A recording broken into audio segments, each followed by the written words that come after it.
Well, listen. I offer no opinion on the Inoue fight being fixed or something like that. But listen, I will tell you from my criminal life, I know what people will do for money, and people will do literally anything for money. People do anything for their own favor, right? So in a sport like boxing, you got a lot of danger, and what is that danger, right? Team sports, it's a little bit easier. Why? Because it's very hard to fix things in unison. The old saying that nobody can keep a conspiracy, right? Like that's why the White Sox or the Black Sox scandal came out, right? Like, but when you're dealing with one fighter, ostensibly you can come see that fighter and go, "Hey, Louis, you take a dive in the fifth," right? And that's why boxing got investigated by the feds, right? And that's why they came in and tried to clean it up. Now, did they clean anything up? Now, the feds may mean well, or like the idea behind the feds may mean well, but as we all know, that often doesn't happen, right? Like you try to clean something up and you just make it worse, right? Like Don King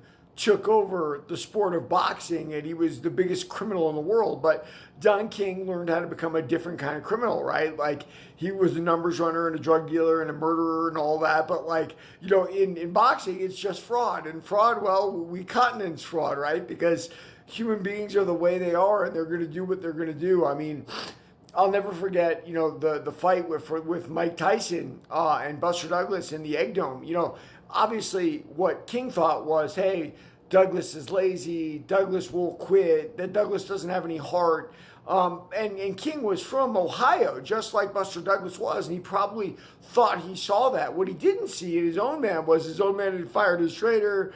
All his friends were at his corner. The guy was getting high, I'm sure. The guy was having sex with tons of women by his own admission. And he went in there and Buster Douglas, beat the snot out of him, right? And then King tried to reverse that. Like in real time, King tried to reverse that decision. And he did it in some very clever ways, but it did not work.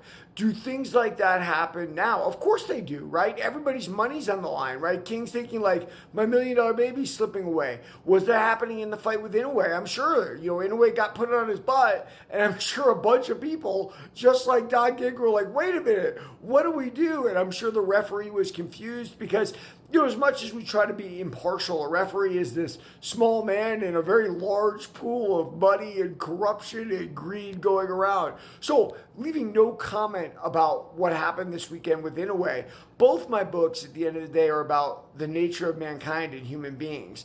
And we are all going to go for our own interest. It's one of the reasons in criminal cases people rat, right? Like your interest or that other guy's interest. What's it going to be? And most people crack. Most people don't have honor. Most people will do what's ever good for them. And that's why things like fighting sports are always going to have some element of fix to them. And you can't get rid of that because you can't get rid of human nature. And you can read that in both my books, War of the Lighter, Greed and Fear. Read them today. Everybody, follow and like.